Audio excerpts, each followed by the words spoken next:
رب اشرح لی صدری ویسر لی امری واحلل عقدۃ من لسانی یفقہوا قولی رب زدنی علما پارہ نمبر 7 سورہ انعام آیت نمبر 1 تا 2 زمین اور آسمان کی تخلیق اور انسانی تخلیق کے متعلق کہ وہی اللہ جس نے زمین اور آسمان بنائے، روشنی اور تاریکیاں پیدا کی،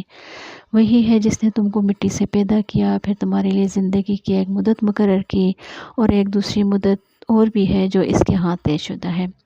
دوسری مدت سے مراد قیامت کی گھڑی ہے، جب کہ تمام اگلے پچھلے انسان از سر نو زندہ کیے جائیں گے اور حساب دینے کے لیے اپنے رب کے سامنے حاضر ہوں گے۔ آیت نمبر 10 نبی پاک صلی اللہ علیہ وسلم کی دلجوئی کہ اے محمد، تم سے پہلے بھی بہت سے رسولوں کا مذاق اڑایا جا چکا ہے، مگر ان مذاق اڑانے والوں پر آخرکار وہی حقیقت مسلط ہو کر رہی جس کا وہ مذاق اڑاتے تھے۔ اے نبی، ان سے کہو ذرا زمین میں چل پھر کر دیکھیں جھٹلانے والوں کا کیا انجام ہوا۔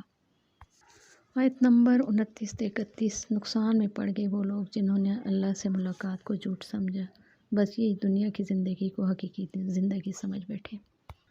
آیت نمبر 32 دنیا کی زندگی تو ایک کھیل تماشا ہے، حقیقت میں تو آخرت ہی بہتر ہے۔ آیت نمبر 48 رسولوں کو بھیجنے کا مقصد وَمَا نُرْسِلُ الْمُرْسَلِينَ إِلَّا مُبَشِّرِينَ وَمُنذِرِينَ، ہم جو رسول بھیجتے ہیں اس لیے بھیجتے ہیں کہ نیک کردار لوگوں کے لیے خوشخبری دینے والے اور بد کرداروں کے لیے ڈرانے والے ہوں۔ پھر جو ان کی بات مان لیں اور اپنے طرز عمل کی اصلاح کر لیں، ان کے لیے کسی خوف اور رنج کا موقع نہیں ہے۔ آیت نمبر 73 قیامت کا ذکر، قیامت کی حقیقت کہ یوم ینفخ فی الصور، کہ جب وہ کہے گا حشر ہو جا تو وہ اسی دن ہو جائے گی۔ آیت نمبر 74 تا 89 حضرت ابراہیم علیہ السلام کا ذکر کہ جنہوں نے اپنی قوم سے بیزار ہو کر کہا تھا انی وجہت وجہی للذی فطر السماوات والارض حنیفا وما انا من المشرکین۔ آیت نمبر 131 درجات کا تعلق عمل سے ہے، ہر شخص کا درجہ اس کے عمل کے لحاظ سے ہوگا، تمہارا رب لوگوں کے اعمال سے بے خبر نہیں ہے، تمہارا رب بے نیاز ہے اور مہربانی اس کا شیوا ہے۔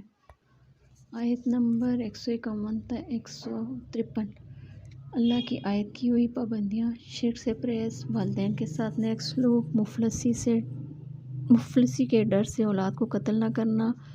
بے شرمی کی باتوں سے قریب بھی نہ جاؤ، کھلی ہوں یا چھپی ہوں، کسی جان کو قتل نہ کرو، یتیم کے مال سے بچو، ناپ تول پورا کرو، انصاف کی بات کہو، اللہ کے عہد کو پورا کرو، اللہ اپنا عہد پورا کرے گا، یہ دنیا کی آسائشیں تو آزمائشیں ہیں۔ اِنَّ رَبَّكَ سَرِيعُ الْعِقَابِ وَإِنَّهُ لَغَفُورٌ رَحِيمٌ، بے شک تمہارا رب سزا دینے میں بہت تیز ہے اور بہت درگزر کرنے والا اور رحم فرمانے والا بھی۔ سورہ اعراف پارہ نمبر 8 اور آیت نمبر 1 تا 3 دعوت قرآن کا مقصد اللہ تعالیٰ فرماتے ہیں اے محمد، تمہارے دل میں اس سے کوئی جھجک نہ ہو، اس کو اتارنے کی غرض یہ ہے کہ تم اس کے ذریعے منکرین حق کو ڈراؤ اور اہل ایمان کے لیے یاد دہانی ہو۔ آیت نمبر 8 تا 9 نیکیاں تولی جائیں گی اس روز،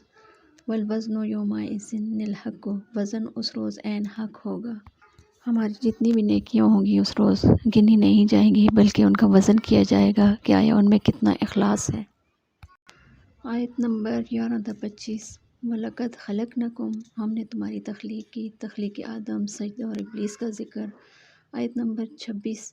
لباس کے بارے میں، لباس کے 3 کام، جسم کو ڈھانکنا، حفاظت اور زینت، وَلِبَاسُ التَّقْویٰ ذَلِکَ خَیْرٌ، بہترین لباس تقوی کا لباس ہے۔